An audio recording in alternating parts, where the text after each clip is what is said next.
los hermanos que no he saludado aún.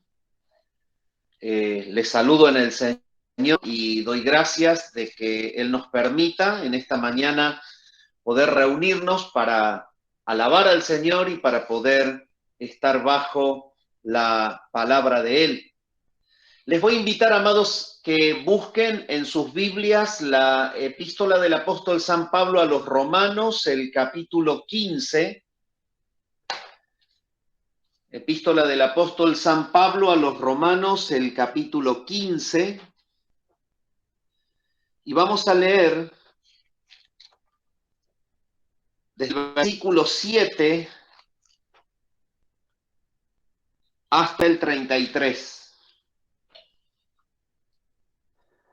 Dice así la palabra del Señor: por tanto, recíos los unos los otros, como bien Cristo nos recibió para la gloria de Dios, o para gloria de Dios.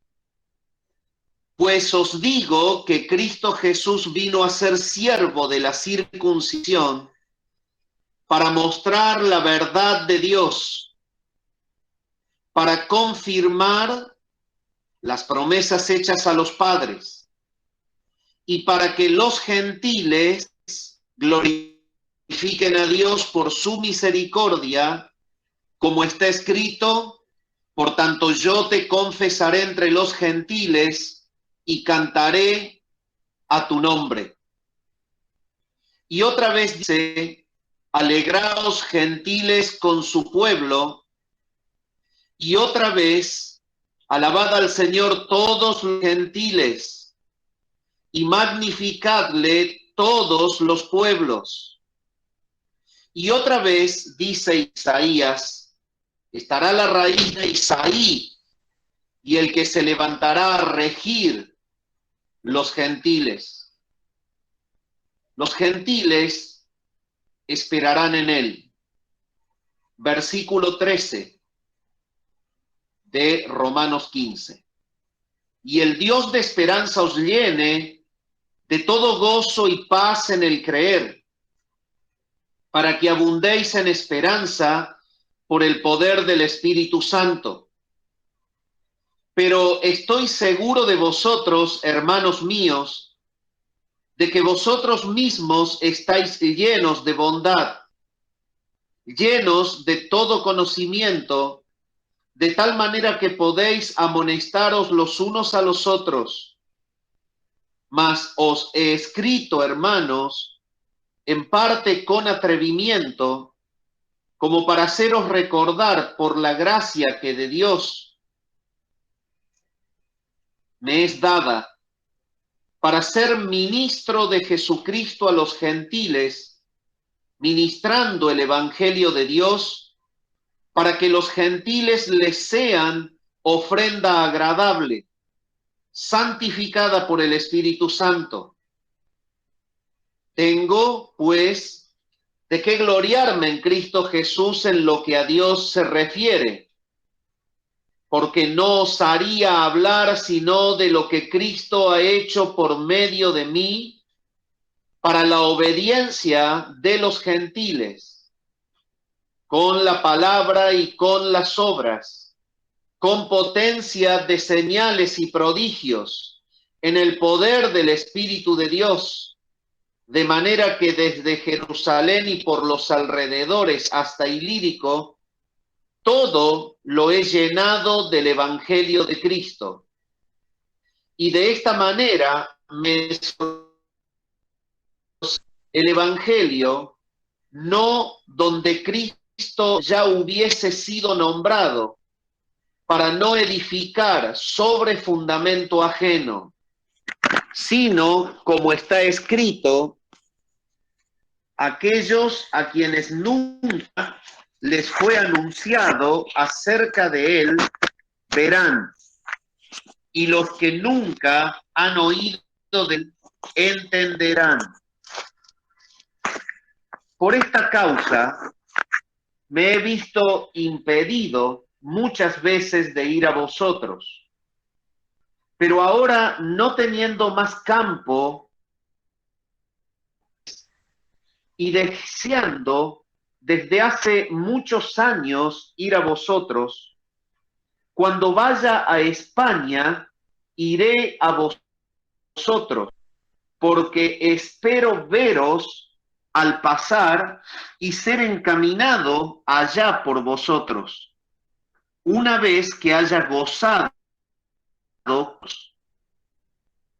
Mas ahora voy a Jerusalén para ministrar a los santos, porque Macedonia y Acaya tuvieron a bien una ofrenda para los pobres que hay entre los santos que están en Judea, en Jerusalén.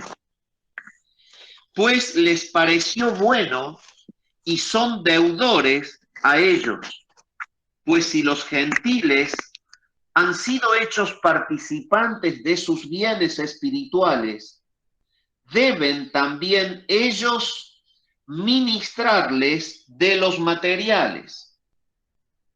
Así que cuando haya concluido esto y les haya entregado este fruto, pasaré entre vosotros rumbo a España. Y sé que cuando vaya a vosotros, llegaré con abundancia de la bendición del Evangelio de Cristo. Pero os ruego, hermanos, por nuestro Señor Jesucristo y por el amor del Espíritu, que me ayudéis orando por mí a Dios, para que sea librado de los rebeldes que están en Judea, y que la ofrenda de mi servicio a los santos en Jerusalén sea acepta, para que con gozo llegue a vosotros por la voluntad de Dios, y que sea recreado juntamente con vosotros. Y el Dios de paz sea con todos vosotros. Amén. Bien, amados hermanos, estamos abordando el capítulo 15 de la epístola a los Romanos. Y en esta mañana quisiera compartir con ustedes un sermón titulado Un Cristo conforme a la voluntad de Dios. Y quisiera extraer del párrafo que se extiende desde el versículo 22 al versículo 33, 4 características del cristiano que vive conforme a la voluntad de Dios. La primera de ellas es la sumisión a la divina providencia. La segunda de ellas es la planificación sabia.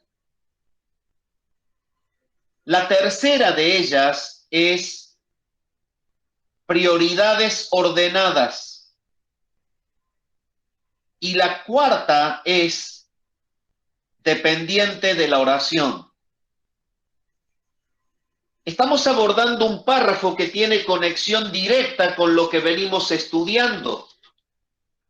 Los sermones anteriores han dejado en claro que Pablo está tratando justamente un problema de discrepancia entre débiles y fuertes, entre judíos y gentiles, y está intensamente abocado en favorecer a la armonía y a la unidad en el cuerpo de Cristo.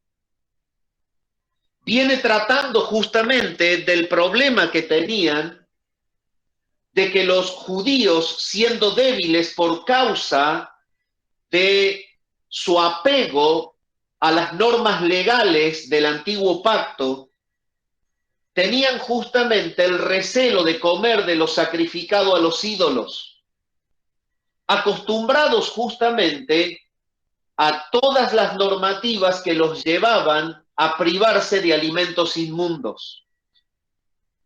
Mientras que los gentiles, habituados normalmente a este tipo de prácticas, eran personas que eran fuertes en relación a esa realidad de comer de lo sacrificado a los ídolos, porque entendieron que al estar en Cristo un ídolo nada era en el mundo. Sin embargo, Pablo está trabajando dentro de la iglesia para favorecer el vínculo pacífico de los creyentes en Cristo que provengan de una población judía con formación judía o de los gentiles con una formación helenista griega. Entonces, cuando llegamos al versículo 7 y nos extendemos hasta el versículo 21, hemos leído que Pablo hace alusión a la importancia de que los judíos acepten a los gentiles como partes y miembros del cuerpo de Cristo, ya que él ha sido justamente comisionado por el Señor a ser el portador del evangelio de la paz al pueblo gentil. Y esto es lo que él hace alusión en este párrafo, que es la conexión directa con lo que tenemos que abordar en esta mañana. Y noten ustedes cómo él cita el entendimiento que tiene del Antiguo Testamento y del Antiguo Pacto cuando él menciona justamente: alegraos gentiles con su pueblo, y otra vez alabad al Señor todos los gentiles y magnificadle todos los pueblos. Y otra vez menciona al profeta Isaías, dice: estará la raíz de Isaí y él se levantará para regir a los gentiles. Entonces, cuando él cita la comprensión que tiene del antiguo pacto, les está mostrando justamente a los romanos la importancia de ministrar el evangelio a los gentiles, porque en el plan de Dios está el no hacer acepción de personas, sino que está en salvar y levantar al pueblo santo, judíos y gentiles. De esta manera, Pablo está mostrándoles que él es fiel al llamado al ministerio. Es por eso que cuando en el versículo 22 comienza diciendo: por esta causa me he visto impedido muchas veces de ir a vosotros, hace la conexión directa con todo lo que viene diciendo, y es más o menos parafraseado de esta manera: por causa de que el Señor ha impuesto en mi corazón llenar el evangelio en toda la población, alrededor en donde estoy, hasta que el evangelio llene hasta Ilírico, yo no puedo pasar a Roma. Lo que entonces está mostrando la Escritura es que un cristiano que vive conforme a la voluntad de Dios es un cristiano sumiso a la divina providencia. La pasión de Pablo es la extensión del reino de los cielos. La pasión del apóstol Pablo es la predicación de Jesucristo como el Señor y el Salvador de todo aquel que cree en Él. El objetivo claro de Pablo está en glorificar a Dios, haciendo conocer la salvación que Él ha dispuesto para su pueblo santo y que es por medio de Jesucristo. Y su vida es predicar el evangelio. Es llamativo entonces el hecho de que él diga que por esa causa ha sido o le ha sido impedido, se ha visto impedido muchas veces de ir a vosotros. Mis amados hermanos, Pablo vive bajo la sumisión a la divina providencia. Dios es un Dios que manifiesta su divina providencia en la vida de sus hijos. ¿Y a qué se refiere justamente la divina providencia? La divina providencia es que Dios es literalmente Dios, absolutamente soberano y controlador de todos los sucesos y circunstancias que rodean a la vida de un hijo suyo. Dios es quien tiene en sus manos, conforme a su propósito y plan los sucesos que van sucediendo en la vida de sus hijos. No obstante, debemos entender que todo el sistema universal está bajo su reinado y que aún lo que Él permite en el mundo de los impíos y en todo el sistema corrupto y pecaminoso, también está sujeto a un plan en el cual Él se glorificará en el juicio final. Pero abocándonos a la vida de un cristiano fiel, la primera característica que se evidencia en un creyente que vive bajo la voluntad de Dios es que es sumiso a la divina providencia. A pesar de esta imposición en el corazón de Pablo de predicar el evangelio y expandirlo hasta lo último de la tierra, Pablo es sumiso y dice: me ha sido prohibido que yo vaya todavía a Roma. Usted puede leerlo en el versículo 15 y 16 para hacer vínculo en el contexto cercano. Dice: mas os he escrito, hermanos, en parte con atrevimiento, como para haceros recordar por la gracia que de Dios me es dada, para ser ministro de Jesucristo a los gentiles, ministrando el evangelio de Dios, para que los gentiles les sean ofrenda agradable y santificada por el Espíritu Santo. Pablo está mencionando y haciendo alusión a que él está llamado por Dios a predicar a los gentiles. Y está haciendo alusión a que el Señor está controlando su ministerio en los lugares en donde Él le abre puertas y en los lugares en donde Él le cierra puertas. En Hechos, el capítulo 9 y el versículo 15, cuando Él habla y cuenta justamente de su llamado al ministerio, dice lo siguiente: Hechos capítulo 9 y el versículo 15. Dice así: el Señor le dijo: ve, porque instrumento escogido me es este para llevar mi nombre en presencia de los gentiles y de reyes y de los hijos de Israel. Pablo está bajo la voluntad de Dios. Un creyente fiel es un creyente sumiso a la divina providencia. La divina providencia es la acción soberana de Dios que conduce al creyente a caminar los pasos de su plan y de su voluntad. Pablo está mostrando justamente que Dios lo ha escogido para este ministerio.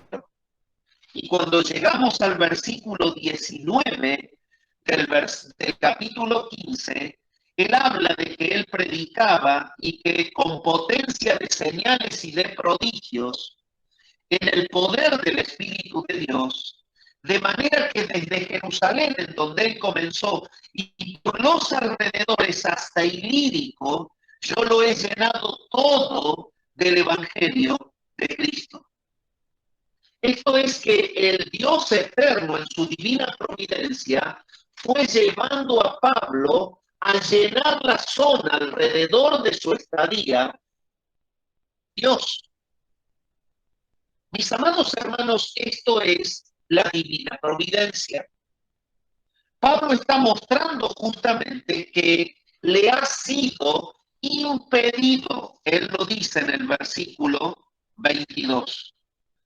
No solamente que explica cuál es la causa es que el Dios eterno lo ha tenido en la predicación del Evangelio en toda la zona alrededor de Jerusalén hasta extenderse hasta Ilírico, sino que por la divina providencia, en ese mismo momento en el que él sentía el deseo de poder llevar el Evangelio hasta los confines de la tierra, y es más, llevárselo a los romanos, el Señor no se lo permitía. Y por esto es que Él dice: por esta causa me he visto impedido de ir a vosotros. Y me he visto impedido muchas veces de poder llegar a vosotros. Permítame, amado, explicarle el ímpetu de esta expresión paulina. Cuando el apóstol dice que se ha visto impedido, allí la palabra en el original literalmente significa estorbado, pero con un estorbo imposible de poder superar. Esta palabra se utilizaba mucho también para referirse a las excavaciones que se hacían alrededor de trincheras para evitar ser invadidos por el ejército enemigo. Era un impedimento imposible de atravesar. Es que cuando Dios ejerce divina providencia, mi amado hermano, cierra puertas en tu vida de tal manera que por más que te desgastes con fuerza para tratar de abrirla, todo el ímpetu de tu poder humano no puede encontrar el cerrojo celestial. De la misma manera, el Dios eterno, como lo hizo en la vida de Pablo, cuando abre puertas en tu vida, parece que los sucesos se conectan de una manera celestialmente organizada, celestialmente armonizada, de tal manera que tu vida es la vida que está siendo llevada por el poder del Señor para recorrer su camino y su voluntad. Puertas cerradas y puertas abiertas confirman que el trabajo, la operación de Dios es justamente providencial sobre sus hijos. Pablo está mencionando esto cuando se refiere justamente al decir me he visto impedido. Esta palabra, estorbado con un estorbo celestial, tiene dos realidades en el original que son dignas de hacer notar. En primera medida, este verbo, impedir o estorbar, es un verbo que está en tiempo imperfecto. Y en el griego este tiempo imperfecto menciona una acción continua. Pablo, mientras estuvo sembrando el evangelio a los gentiles, porque esa era la voluntad de Dios, notó permanentemente y en repetidas ocasiones que el deseo ministerial que él tenía como apóstol estaba siendo refrenado y controlado por la divina providencia con un no, no vas. Pero Señor, yo tengo el deseo y soy llamado a predicar. ¿Y cuántos gentiles hay para allá, para la zona de España y de Roma? No más. La divina providencia se manifiesta cuando realmente Dios se muestra Dios sobre tu vida. Pablo está diciendo esto, me he visto impedido, pero con un impedimento sobre mí como una acción continua por parte de Dios, presionándome, manteniéndome ligado a Jerusalén y a sus alrededores. El segundo accidente gramatical del término en griego significa que está en una voz pasiva. No solo es una expresión en tiempo imperfecto, sino pasivo. El verbo pasivo en el original significa justamente que la causa de lo que me está ocurriendo es externa y que yo no puedo participar voluntariamente en esa acción. Eso significa la voz pasiva. Y todo esto Pablo trata de transmitir cuando él dice que Dios le impidió llegar a Roma muchas veces. Está diciendo que viene de arriba, que él no lo puede superar. Y está diciendo que es continuo y permanente. Está diciendo que sus armas humanas no pueden contra tal determinación. Mis amados hermanos, la providencia divina es la maravilla más grande que el pueblo de Dios puede experimentar, porque no es otra cosa más que conocer al Dios que gobierna tu vida. Si hacemos un vínculo con el contexto lejano y vamos al libro de José del Antiguo Pacto, vemos la divina providencia. José, un joven temeroso de Dios, aborrecedor del pecado de sus medios hermanos. Sin embargo, por la divina providencia de Dios que tiene establecido establecido todo un plan de redención en el cual nos hace parte, necesitó que José sea envidiado por los hermanos, que José sea intentado matar por sus hermanos. La divina providencia puso misericordia en uno de sus hermanos. La divina providencia hizo que él sea echado en un pozo hasta que pasaran los mercaderes, hasta que fue llevado a Egipto. La divina providencia fue la de que lo echaran en la cárcel. La divina providencia fue protegerlo hasta que llegó a ser segundo mandatario de Faraón. Y la divina providencia hizo que Jacob entre a Egipto para formar al pueblo de Dios y mostrarse como liberador de ese pueblo 430 años después por mano de Moisés. Esto es la divina providencia. Es que la vida de un hijo de Dios no puede desconectarse de la voluntad y del propósito redentor de Dios en Cristo. Tu vida es Cristo. Y si tu vida es Cristo, los sucesos de tu vida no pueden separarse de la salvación que Dios ha planificado en la persona de su Hijo. Tú eres un emisario de su voz. Tú eres un representante de su gracia en medio de un mundo impío. Y como tal, la divina providencia cerrará puertas y abrirá puertas conduciéndote a vivir la voluntad de Dios. Así ocurrió también en la antigüedad con Esther. Como por la divina providencia, él mueve al rey Asuero a que elija a Esther para capacitar justamente la liberación del pueblo de Dios de la aniquilación por mano de los gentiles. De esta manera y a través de sucesos incomprensibles, el pueblo de Dios fue liberado por la intervención de Esther como reina. Y es necesario que entendamos que el Señor controla los sucesos al punto que hasta pone gente de su reino en los lugares de preeminencia con el propósito de amparar y de cuidar a sus hijos. Cuando vamos al libro del profeta Jeremías, podemos encontrar en el antiguo pacto la divina providencia y él dice en el capítulo 10 y versículo 23, conozco, oh Jehová, que el hombre no es señor de su camino. Conozco, oh Jehová, que el hombre no es señor de su camino. Ni del hombre que camina es el ordenar sus pasos. ¿Pero cómo? ¿Esto es algo ridículo?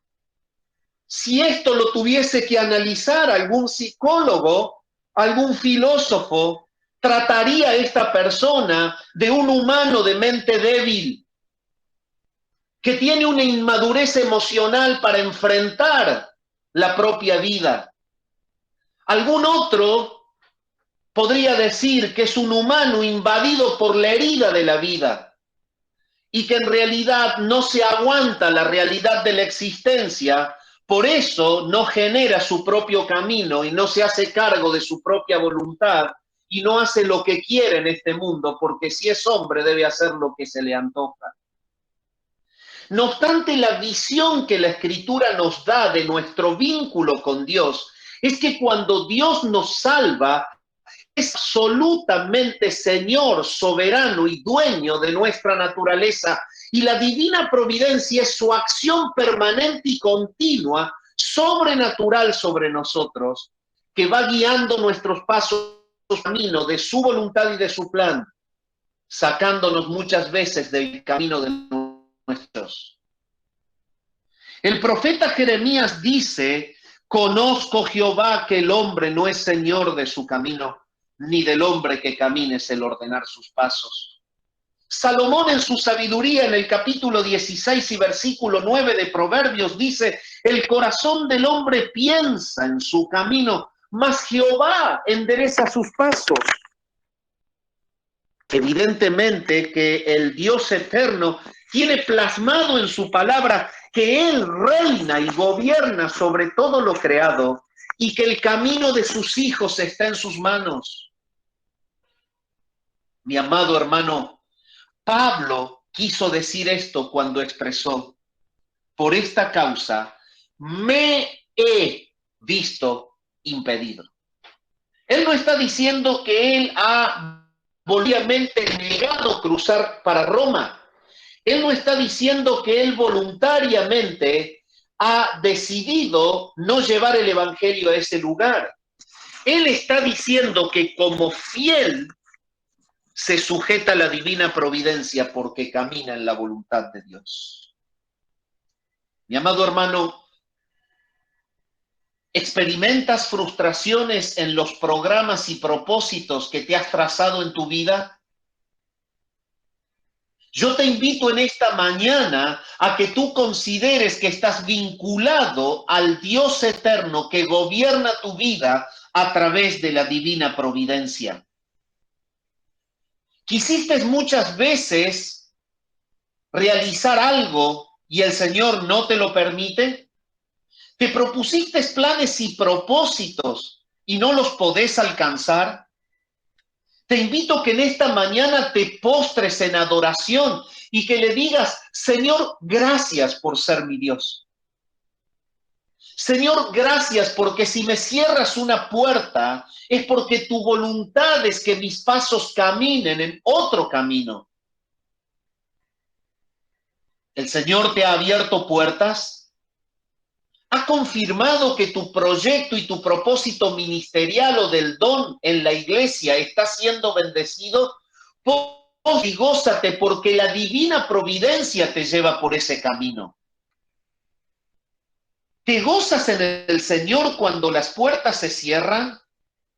¿Sigues fiel a sus órdenes y a su palabra a pesar de que tus planes se frustren? ¿Adoras al Señor cuando tus deseos son lejanos en ser satisfechos? El Señor nos llama en esta mañana a vivir como vivió Pablo. Pablo vivió en la voluntad de Dios porque se sujetó humildemente a la divina providencia. En segundo lugar, cuando seguimos avanzando en la lectura, leemos versículo 23, pero ahora, no teniendo más campo en estas regiones y deseando desde hace muchos años ir a vosotros. Cuando vaya a España, iré a vosotros, porque espero veros al pasar y ser encaminado allá por vosotros, una vez que haya gozado con vosotros. La segunda realidad que vamos a ver y que surge del texto es una planificación sabia. ¿Por qué es una planificación sabia? Es una planificación sabia la que Pablo tiene, porque en realidad observa el resultado de la divina providencia en su vida. Cuando él dice, pero ahora, está siendo sabio en entender los tiempos de Dios. Cuando él ha recorrido todo el tiempo ministerial que le llevó a expandir el evangelio desde Jerusalén hasta Ilírico, lo llevó en una vida conflictiva con su deseo. Su deseo siempre fue ir más allá. Su realidad fue quedarse en el más acá. El punto es que el Señor no le permitió cruzar a Roma hasta que no fuese llenada la zona de la verdad del evangelio. Y esta es la sabiduría que él tiene en planificar. Él observa el resultado de la divina providencia. La voluntad de Dios es sembrar el evangelio en esa región primero. Y él está siendo solo un siervo en las manos de un Dios soberano que le impone, a pesar de su deseo, no poder llegar allá. Por eso es que él aclara en este texto de conexión entre la divina providencia y la planificación sabia lo siguiente. Él dice: ya no tengo más campo en estas regiones. Pero él aclara y dice que eso es en conjunto a haber deseado durante muchos años ir a ellos. Por lo tanto, su deseo, oprimido por la divina providencia, alcanzó con el Evangelio a esas regiones donde él predicó primero. No obstante, el versículo 24 dice, cuando vaya a España, iré a vosotros. Y mi amado hermano, quiero antes de dejar este punto y seguir al otro, invitarte a que pienses que cuando una puerta se cierra en tu vida, cuando algo que tú planificas no es concedido, el Señor está edificando su reino. Tú mides lo que tu vida provoca en ese tiempo fuera de tu deseo, pero usada en la mano de Dios. Realmente hubiese sido desastroso para el Evangelio que el Señor le concediese a Pablo el deseo mucho tiempo antes. Sin embargo, es ordenado en su plan y en su propósito concedérselo ahora. Él dice que cuando él vaya a España, irá a ellos.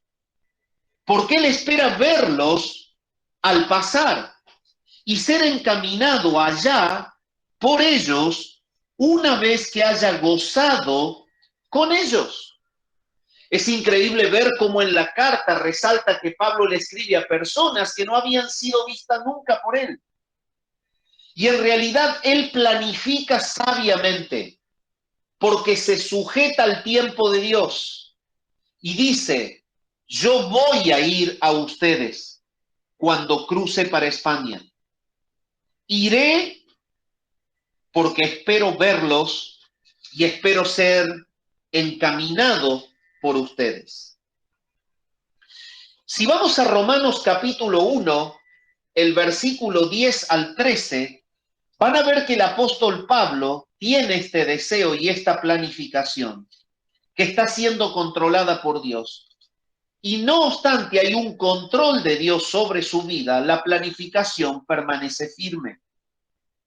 En Romanos 1, 10 al 13, dice lo siguiente, rogando que de alguna manera tenga al fin, por la voluntad de Dios, un próspero viaje para ir a vosotros. Porque deseo veros para comunicaros algún don espiritual a fin de que seáis confirmados. Esto es para ser mutuamente confortados por la fe que nos es común a vosotros y a mí. Pero no quiero, hermanos, que ignoréis que muchas veces me he propuesto ir a vosotros, pero hasta ahora he sido estorbado, para tener también entre vosotros algún fruto como entre los demás gentiles. Pablo está haciendo justamente una planificación sabia. Él quiere que el nombre de Dios sea glorificado en los de Roma. Él quiere comunicarles dones espirituales que realmente los confirmen en el ministerio y en la edificación de la iglesia. Él quiere que el nombre de Cristo sea conocido y él quiere justamente compartir el gozo con los salvos. Quiere ser él el medio para que los salvos lo encaminen hacia España.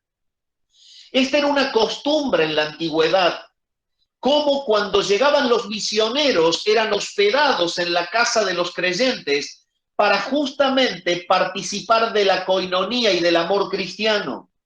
Y no solamente que Pablo iba a ser de bendición para los de Roma en esta planificación sabia, sino que Pablo iba a ser bendecido por el amor de los romanos, que lo encaminarían para seguir su camino hacia España.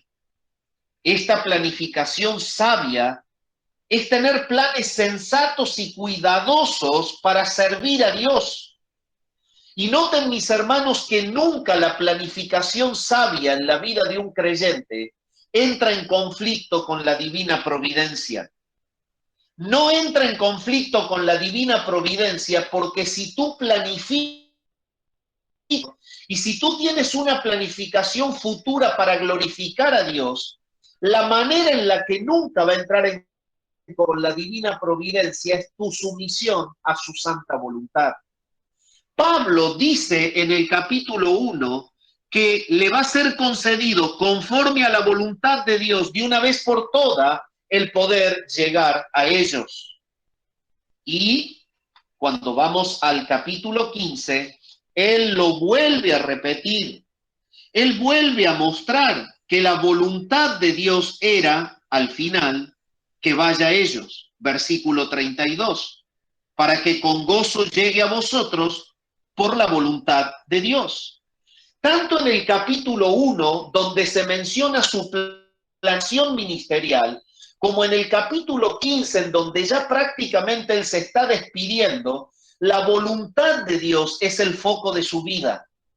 Y él pudo llevar el ministerio en una región soportando un deseo frustrado porque se sujetó a la divina providencia, pero nunca dejó de planificar expandir el evangelio. ¿Cuál es la enseñanza para nosotros en esta mañana? Mi amado hermano, tú tienes que tener planificación en tu vida espiritual. Tus años en el futuro deben ser vistos por tu visión futura como años de siembra de la predicación de Cristo en todo tu entorno. Tu planificación debe ser que tu trabajo se empape de Jesús. Tu planificación debe ser que tus vecinos conozcan a Cristo. Tu planificación debe ser que tu manzana y tu barrio sean de Cristo. Tu planificación debe ser que la zona de tu iglesia esté empapada de Cristo. Pero nunca tu planificación debe ser encapricharte, sino estar bajo la sumisión a la voluntad de Dios. ¿Sabes? Esta es una planificación sabia. En Primera Tesalonicenses, el capítulo 2, el versículo 17 y 18, Pablo vuelve a mostrar cómo él lucha contra esto. Primera Tesalonicenses 2, 17 y 18. Y cuando me refiero a luchar contra esto, es que él tiene deseos que temporalmente no están siendo escuchados ni están siendo aprobados por el Señor. Y fíjense en que en Primera Tesalonicenses 2 dice lo siguiente.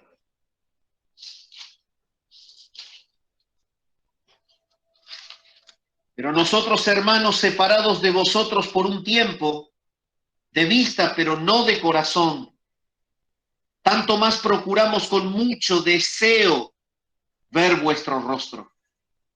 Por lo cual quisimos ir a vosotros.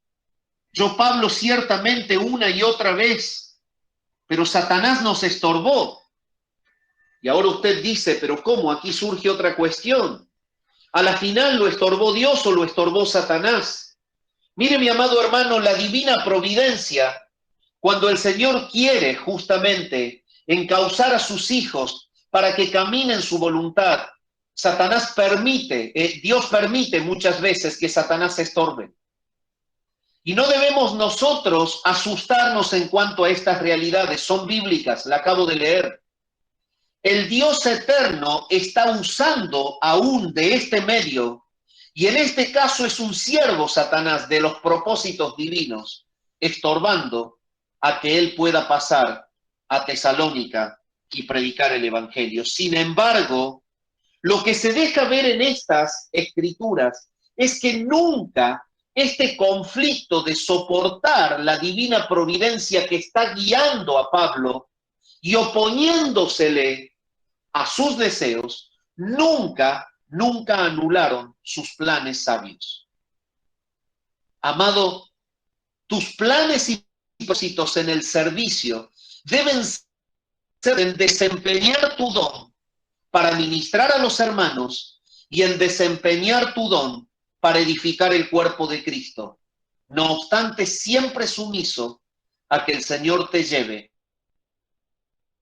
quiere que tú camines. Mi amado hermano, en esta mañana el Señor te llama entonces a no ser una persona que confunda la divina providencia con estar estático, con anular las visiones. Tú debes tener planificación en tu vida ministerial y la iglesia de Saldán debe planificar a año completo, debe tener planificación de ministerios, planificación de actividades, planificación de evangelismo, misericordia, planificación de estudio. No obstante, siempre en la vida personal y en la vida debemos estar bajo y sumisos a la voluntad de Dios. Así fue como Pablo planificó llegar a Roma, ser parte del gozo de encontrarse con los salvos y de que los hermanos gocen el encaminarlo a él para ir hasta España.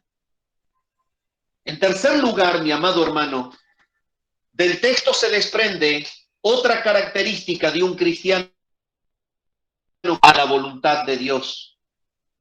Tú puedes leerlo en el versículo 25 al 28 y puedes observar que un cristiano que vive conforme a la voluntad de Dios siempre tiene las prioridades ordenadas.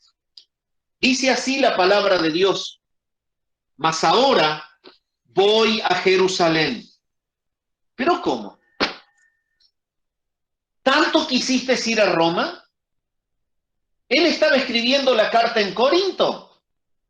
De Corinto a Jerusalén, en línea recta, hay aproximadamente 1500 kilómetros.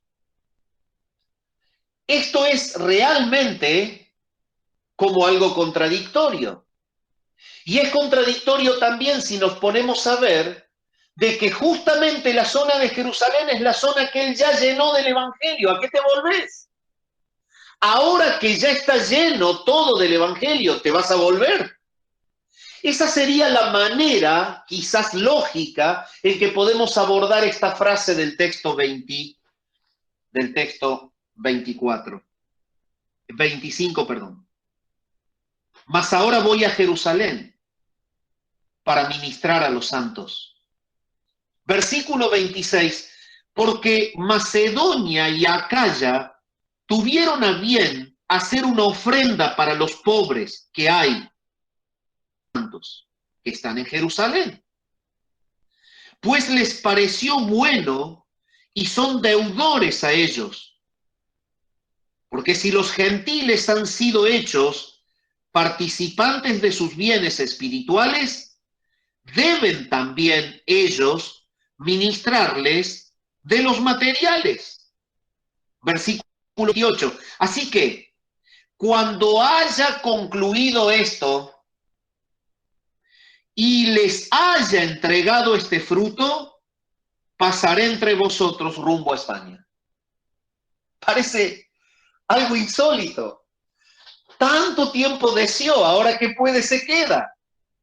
Pero no es que se quede por una cuestión caprichosa, sino que él sigue bajo la sumisión a la voluntad de Dios, que está imprimiendo en la vida de Pablo el ordenar una prioridad, su deseo siendo contenido porque él tiene una prioridad. Y la prioridad es fortalecer a la población de los judíos que por causa de la persecución han caído en pobreza. Jerusalén en los tiempos justamente del primer siglo fue el epicentro del cristianismo, por lo tanto fue el epicentro del ataque de los perversos y de los malos. El mundo impío contra Jerusalén. Las persecuciones comenzaron allí y el Señor las usó para llevar el Evangelio a Antioquía y a otros lugares. Se llenó Judea, se llenó Samaria por causa de la persecución, pero eso ocasionó que los judíos convertidos estén en extrema pobreza. Y lo que Pablo está diciendo es que cuando la voluntad de Dios está en la vida de una persona, y esa persona vive bajo la voluntad de Dios, sus prioridades están ordenadas. ¿Su deseo fue su prioridad? No. Su prioridad fue ministrar a los pobres. Y a pesar de que eran convertidos y a pesar de que estaban confirmados Y a pesar de que Jerusalén era el epicentro de la teología mundial, Pablo vuelve a Jerusalén porque había una necesidad apremiante. Se hace 1500 kilómetros para el otro lado, en cambio de hacer 1800 hasta España. La distancia ahora era de más de 3000, pero la necesidad era apremiante. Amado hermano, tu prioridad cuando el Señor te guía siempre está ordenada. ¿Y sabes cuál es el foco del orden de tu prioridad? La edificación del cuerpo de Cristo, no la satisfacción de tus deseos. Esto es lo que dice la palabra ahí. Entonces, ¿cuál es la manifestación que Pablo muestra de su prioridad ordenada? Él dice, ¿saben una cosa? Macedonia y Acaya han juntado una ofrenda para los pobres que hay en Jerusalén. Los macedonios y también los creyentes de Acaya eran gentiles. Y los que estaban en necesidad eran judíos. Pero el grave problema que había en este primer siglo de la formación de la iglesia era que los judíos menoscababan, menospreciaban al mundo gentil, porque venían arraigados, enquistados en la realidad sanguínea de que eran descendientes de Abraham, que su líder fue Moisés y que su rey fue David, y que las promesas de Dios estaban en ellos y que Dios trataba con ellos. Fue terrible justamente el lograr la concordancia y la unidad en el principio de la iglesia por causa del racismo judío antigentil. La prioridad de Pablo, mi amado hermano, en edificar al cuerpo de Cristo está en volverse 1500 kilómetros más. Hacete la idea como si vos tuvieses el deseo de conocer a Europa en avión, irte y conocer todos los lugares que vos ves por la televisión. Y cuando el Señor te abre la puerta y te da el dinero y compraste los aéreos, todavía tu sumisión a la voluntad de Dios es negarte 2 o 3 años más, porque en realidad la iglesia te necesita. Algo así le ocurrió a Pablo. Pero eso es una prioridad ordenada de alguien que camina en la voluntad de Dios. Decime, ¿dónde estás enfocado vos? ¿En tus deseos? Tené cuidado. Tené cuidado, porque si tu enfoque no es el crecimiento de la iglesia, me temo que al no ser de edificación pueda ser un elemento que corre detrás de la satisfacción de sus deseos, desordena sus prioridades, porque se constituye en un humano que autosustenta su egoísmo. Pablo se niega a sí mismo 1500 kilómetros hacia el otro lado de donde sus deseos le indicaban, porque había hermanos en necesidad. Y los gentiles han realizado una ofrenda. Macedonia y Acaya han juntado el dinero necesario para ministrar a los judíos que estaban en persecución y en pobreza ahora en Jerusalén. ¿Qué está haciendo Pablo? Pablo está siendo obediente al pedido justamente de sus consiervos que le habían pedido que se acuerde de los pobres. Vamos a Gálatas capítulo 2, el versículo 9 y 10. Gálatas, el capítulo 2 y el versículo 9 y 10 dice así: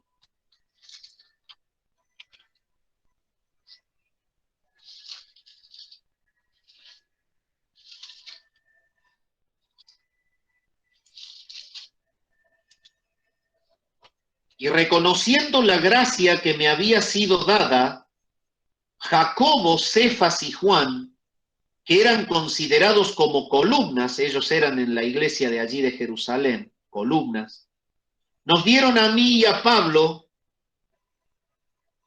la diestra en señal de compañerismo. Los aceptaron como consiervos y como predicadores de la palabra, para que nosotros fuésemos a los gentiles. Allí se dividen en el ministerio. 3 de ellos, Jacobo, Cefas y Juan, obviamente Pedro, Jacobo y Juan, se dedican a los judíos. Pablo y Bernabé se dedican a los gentiles. para que nosotros fuésemos a los gentiles y ellos a la circuncisión. Versículo 10. Solamente nos pidieron que nos acordásemos de los pobres, lo cual también procuré con diligencia hacer. ¿Sabes una cosa? Un creyente que vive bajo la voluntad de Dios está sumiso a la divina providencia, no anula sus planificaciones, las sujeta a la voluntad de Dios y tiene sus prioridades ordenadas a la obediencia al mandato. Su prioridad entonces es obedecer lo que se le pidió y obrar en consecuencia. La prioridad de Pablo está en edificar a los creyentes y comunicarles, impartirles a través de este gesto de los gentiles un camino a la armonía y a la unidad, que fue justamente lo más difícil de lograr por causa de la formación de la iglesia de judíos y gentiles que conforman un solo cuerpo.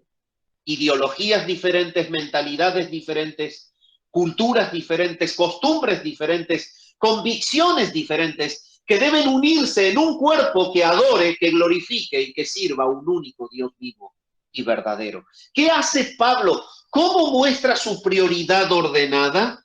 De esta manera como lo hemos leído. ¿Saben lo que hizo Macedonia y acá?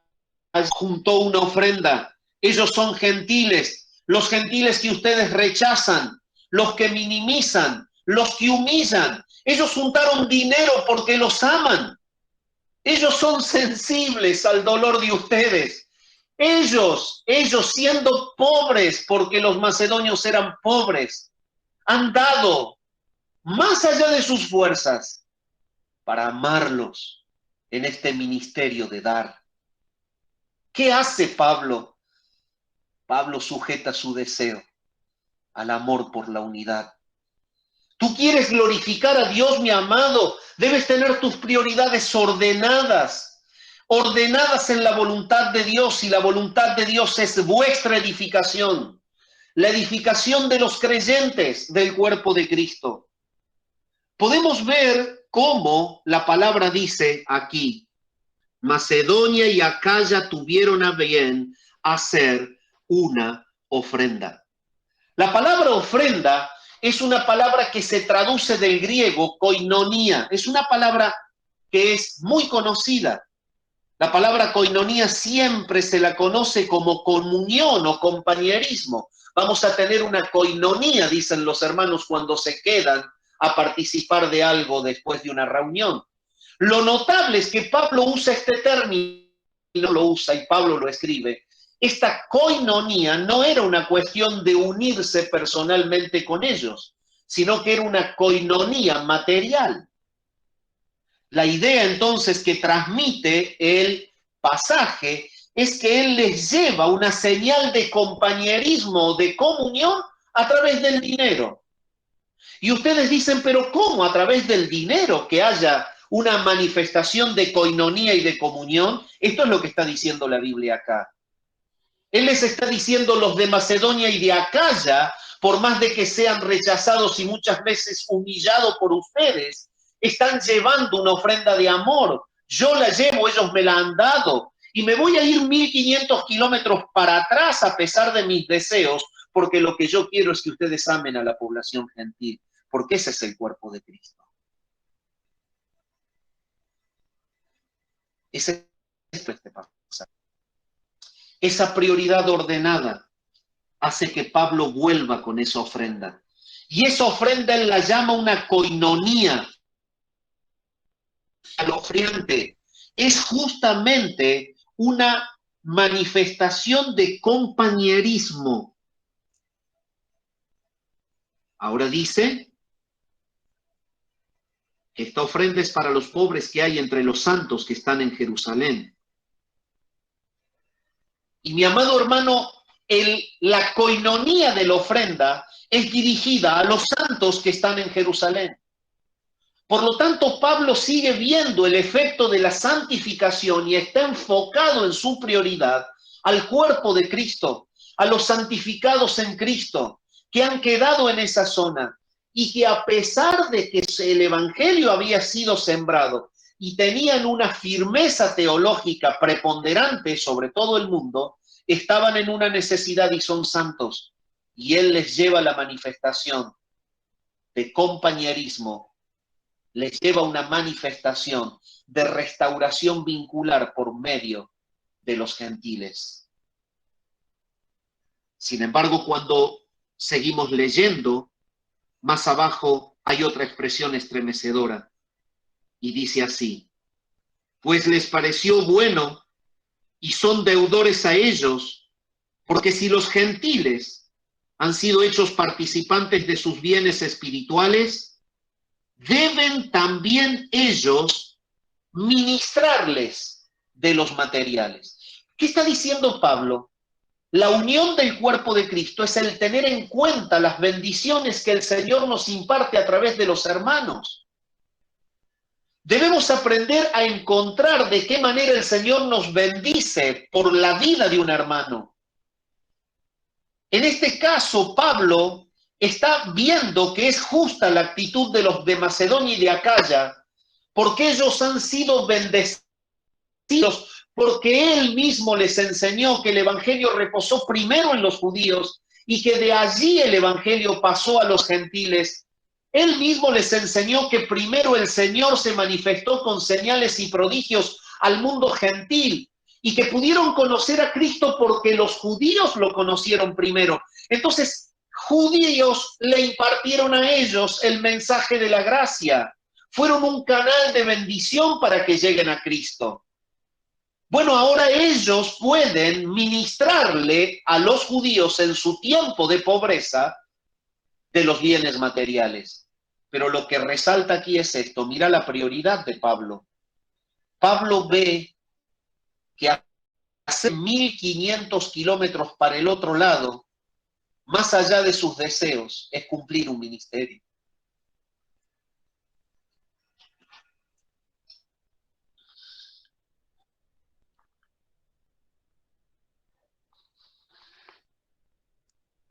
Este es el ministerio.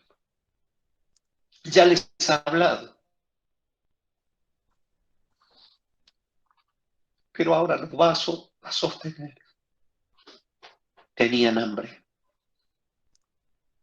¿Esa es tu pasión por tu hermano? ¿Tu vida sigue detrás de tus caprichos y deseos? Veamos el ejemplo de Pablo. Pablo, más allá de sus deseos, ve a sus hermanos con hambre.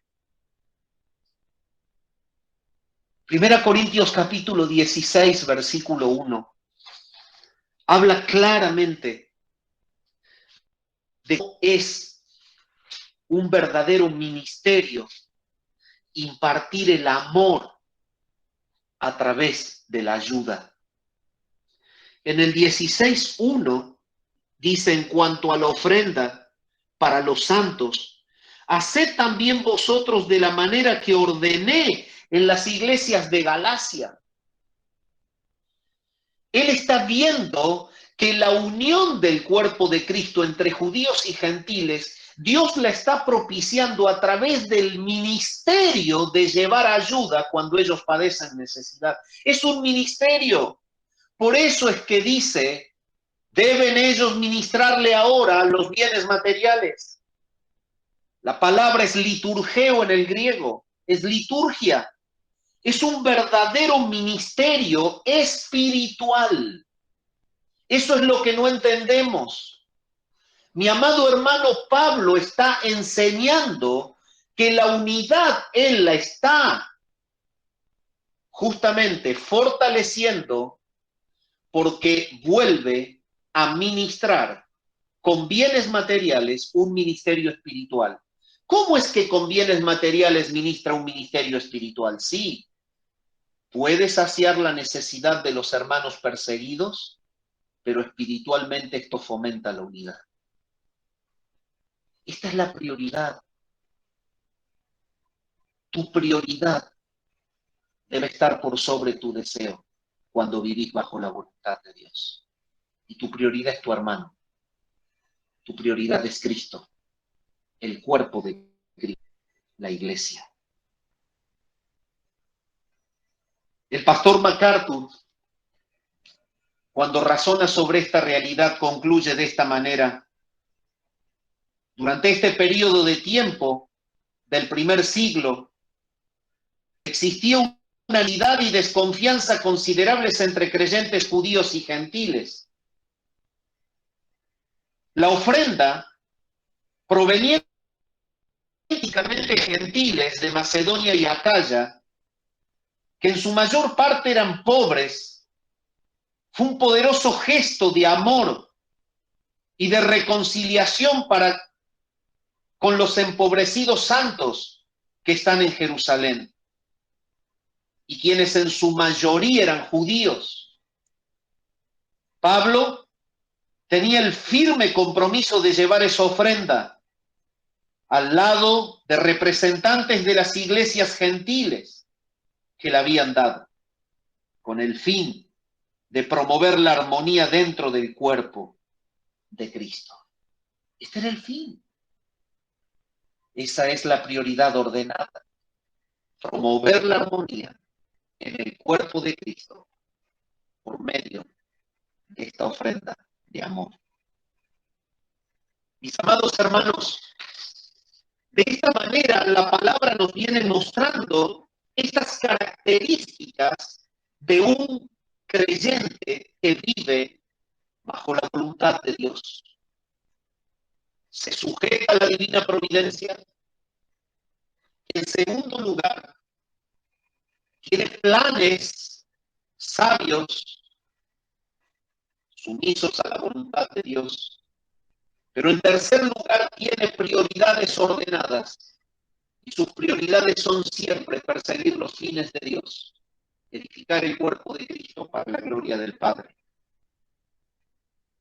Pero por último, observamos en el pasaje una cuarta característica de un cristiano que vive sumiso a la voluntad de Dios.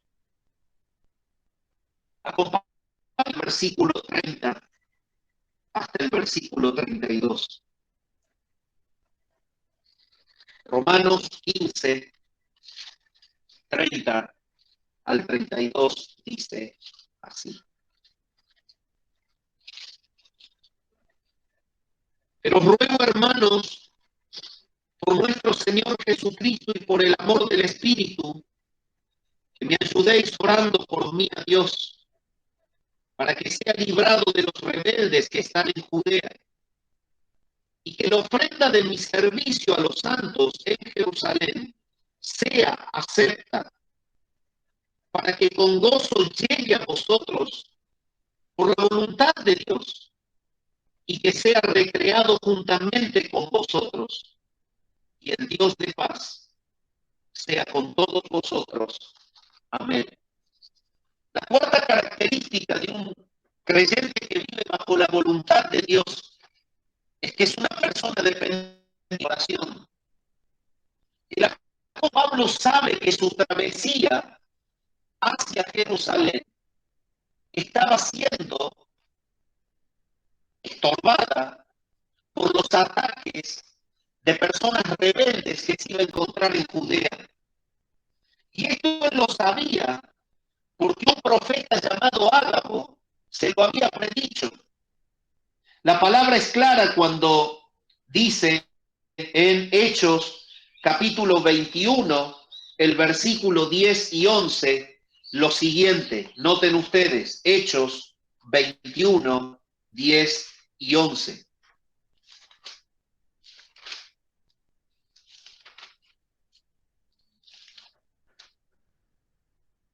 Y permaneciendo nosotros allí algunos días, descendió de Judea un profeta llamado Ágabo, quien viniendo a vernos, tomó el cinto de Pablo, los pies y las manos, dijo: esto dice el Espíritu Santo, así atarán los judíos en Jerusalén al varón de quien es este cinto, y le entregarán en manos de los gentiles.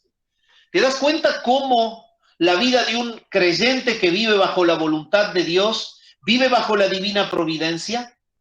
El profeta le estaba anticipando que en su travesía a Jerusalén iba a ser justamente atacado en Judea por los rebeldes, iba a ser apresado, pero el Señor le dice que él iba a ser entregado a los gentiles.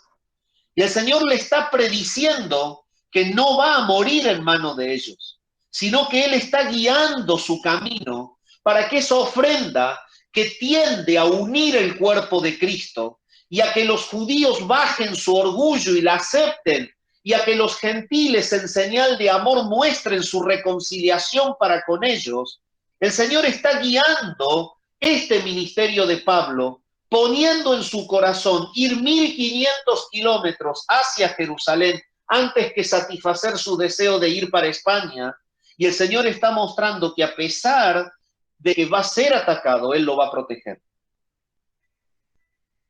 En Hechos capítulos 23 y el versículo 11 dice lo siguiente, dice así, 23:11.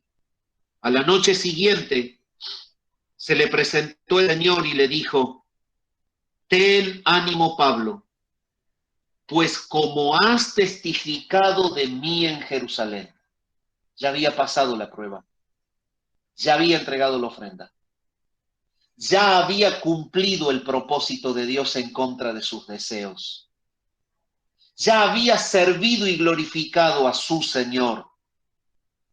Pero miren lo que el Señor hace. Así como me has sido testigo en Jerusalén, así también es necesario que testifiques en Roma. El Señor concede el deseo. Pero, ¿sabes una cosa, amado? No hay nada más maravilloso que vivir bajo la voluntad de Dios. El hermano Jim Elliot decía lo siguiente: la voluntad de Dios jamás te llevará a sitios en donde su gracia no te pueda alcanzar. Pablo lleva una vida de oración. Su oración era esta: Señor, líbrame de la muerte.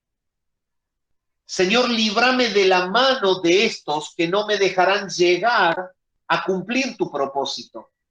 Él no tenía problema de morir, y esto quiero que quede en claro. Él no le pedía al Señor no morir. Aclara Pablo y dice que si fuera necesario dar su vida, él la da, porque él por el Señor da todo. Pero lo que él clama es que no se frustre esta manifestación de amor de los gentiles y este medio por el cual los judíos iban a aceptar a los gentiles para que la unidad y la armonía del cuerpo de Cristo se consolidase y fuese para el gozo de la iglesia y para la gloria de Dios. Él le pide a los de Roma, aún sin verles la cara y sin conocerlos, que ellos se unan a esa oración, a la oración para que el Señor lo guíe hasta la población de judíos que necesitaban la ayuda. Y los dos pasajes que leímos de Hechos, uno es la anticipación del profeta Ágabo que viene de Judea y le dice: te están esperando y te van a atar. La otra es cuando el Señor le dice todo, ahora sí vas a ir a Roma.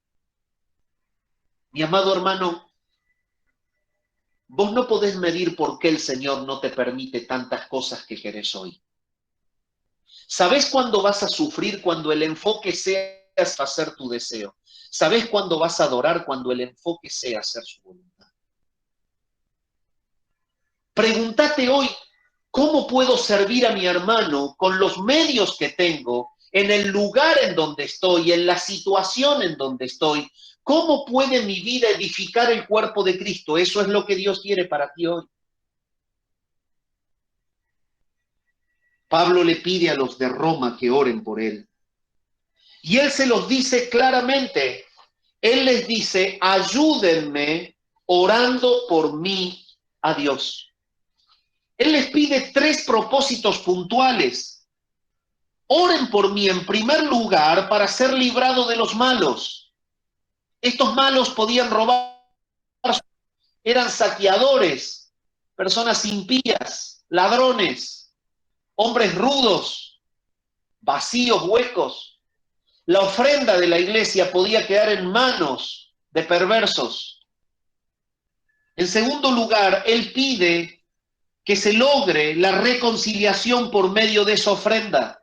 Es decir, que la ofrenda sea acepta por los judíos. Esto da justamente la pauta del rechazo que había de algo que venía de los gentiles. Y en tercer lugar, para que luego de culminar esta prioridad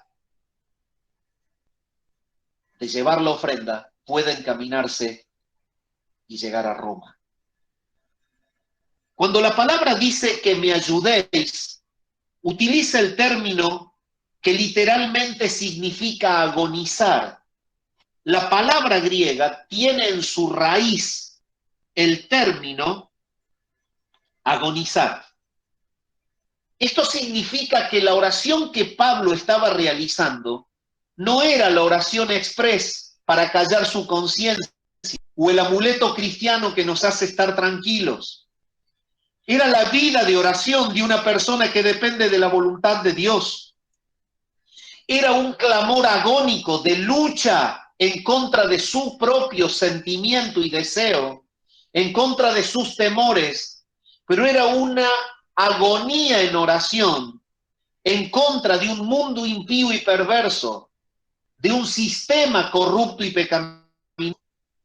Pablo invita a los hermanos de Roma a que agonicen orando por él, a que agonicen, a que peleen, a que luchen en esa oración.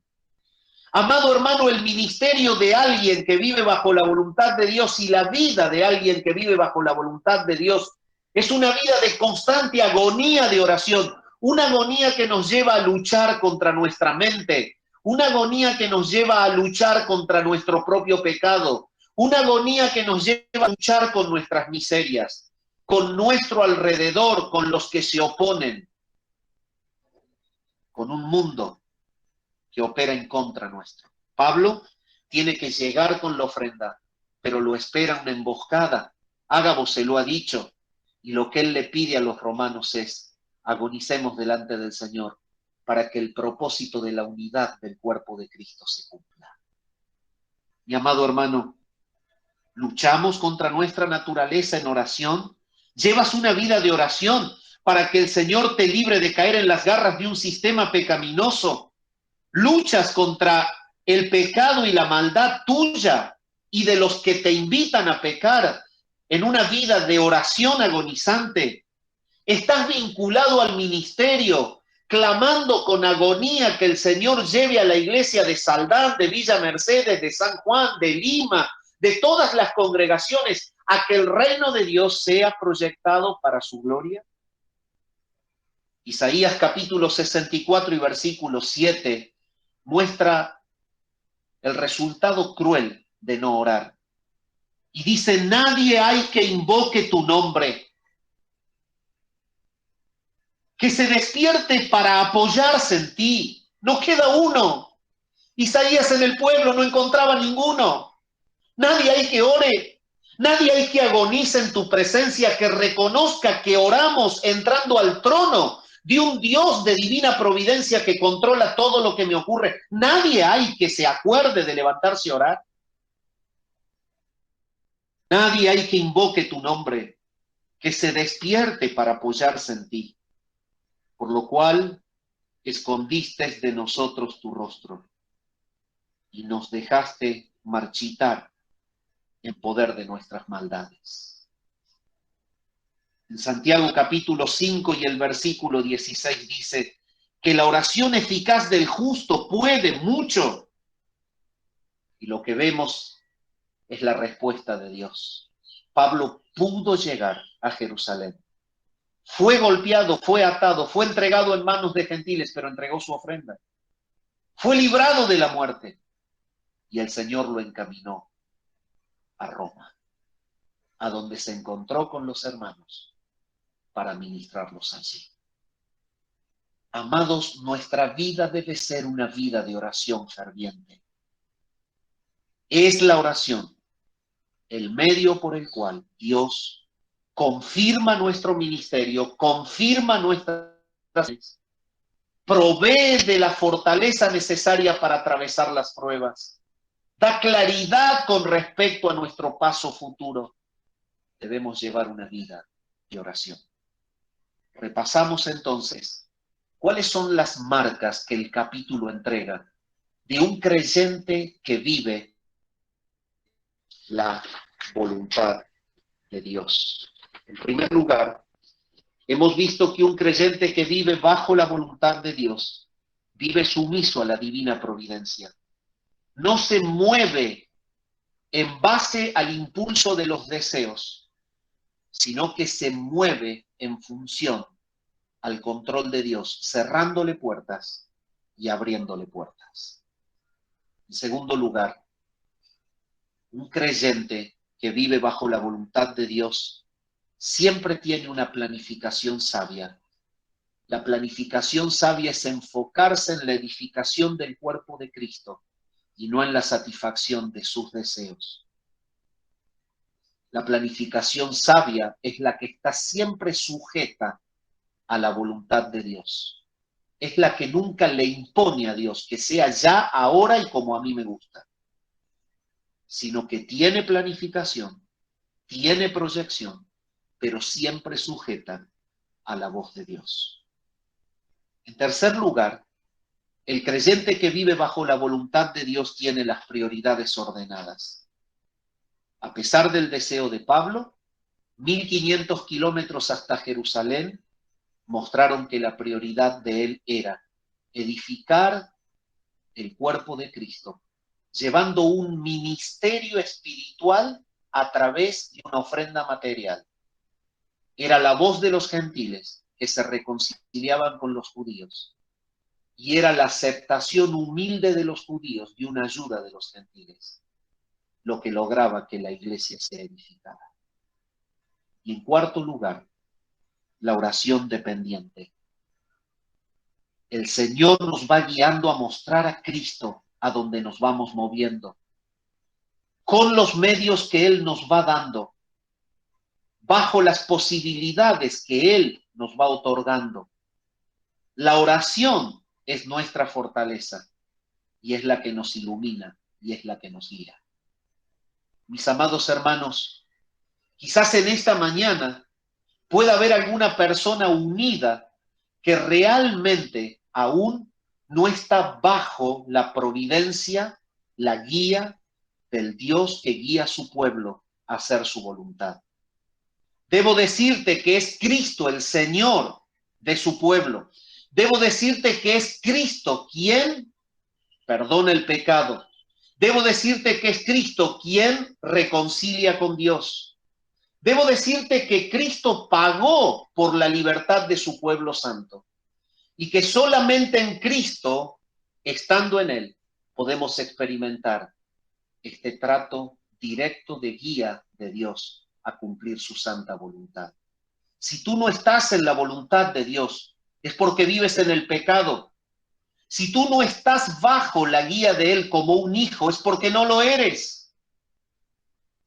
El Señor en esta mañana te está llamando al arrepentimiento.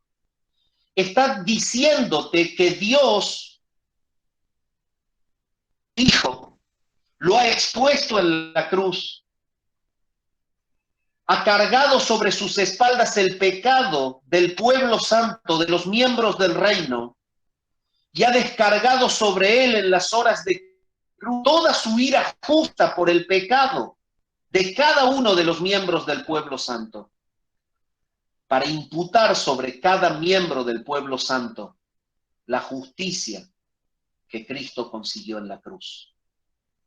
La palabra dice que si tú confías, que si tú crees en esta obra de amor de Cristo por el pueblo escogido, tú eres un hijo de Dios. Dios perdona tus pecados. te incluye en la familia de Él. Y comenzarás a experimentar la guía de la providencia divina, de un Dios que es Padre y guía del que está en su familia. Te invito en esta mañana a que puedas pedir perdón por tu pecado y reconciliarte con Dios. Padre, gracias por tu palabra en esta mañana. Gracias porque tú nos has enseñado las características de un creyente que vive bajo tu voluntad. Señor amado, queremos darte gloria y disfrutar tu divina providencia. Señor, queremos disfrutar cómo tu Espíritu Santo nos guía a proyectar y a planificar servirte en nuestros años futuros. Pero disfrutamos también el ver cómo nos lleva a estar siempre sujetos a lo que tú quieres para nosotros hoy. Señor amado, te damos tantas gracias porque cuando tú obras en nosotros ordenas nuestras prioridades y nuestras prioridades apuntan a bendecir a los hermanos, a edificar al cuerpo de Cristo. Y Señor, te damos tantas gracias porque tú nos has dejado este medio que es la oración. Te damos tantas gracias porque es eficaz y puede mucho la oración del justo. Y sabemos, Señor, que tú obras y que tú sabes de las necesidades que tenemos, pero quieres que te las pidamos. Y tú has dejado este medio para que te conozcamos a ti y podamos glorificarte y honrarte. Señor, llévanos a vivir vidas de oración para la gloria de tu nombre. Si hay en esta mañana personas que están fuera del propósito salvador, que están fuera del control tuyo en sus vidas, Señor, sálvalos, atráelos a ti. Ten misericordia y compasión, sálvalos por tu gracia, comunícales el arrepentimiento que viene con la vida, la regeneración. Otórgales la fe para poder creer en Jesucristo y que se unan al pueblo santo junto con nosotros en esta mañana. Oramos al Padre en el nombre de Jesús. Amén. Pablo.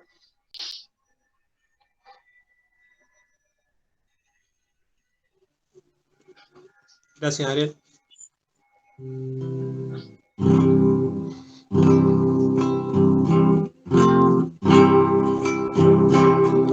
Santo, santo, santo, Señor omnipotente, siempre el labio mío flores te dará.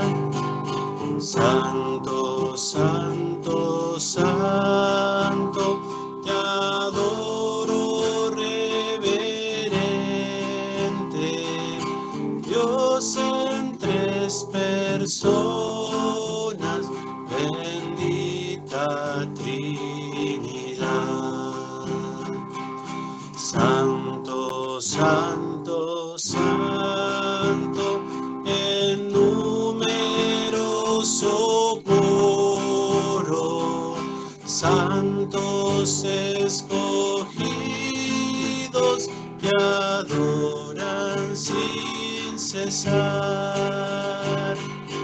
De alegría llenos y sus coronas de oro rinden ante el trono y el cristalino mar. Santo, santo, santo, la inmensa muchedumbre de ángeles que cumplen tu santa voluntad. Ante ti se postra bañada de tu luz.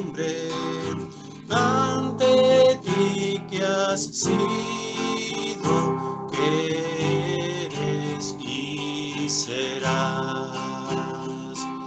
Santo, santo, santo, por más que estés velado, que imposible sea tu gloria contemplar. Santo, tú eres solo y nada hay a tu lado. En poder perfecto, pureza y caridad. Santo, santo, santo, la gloria de tu nombre vemos en tus obras, en cielo, tierra y mar. Santo, santo, santo, te adora todo hombre. Dios en tres personas, bendita Trinidad. Dios en tres personas, bendita Trinidad.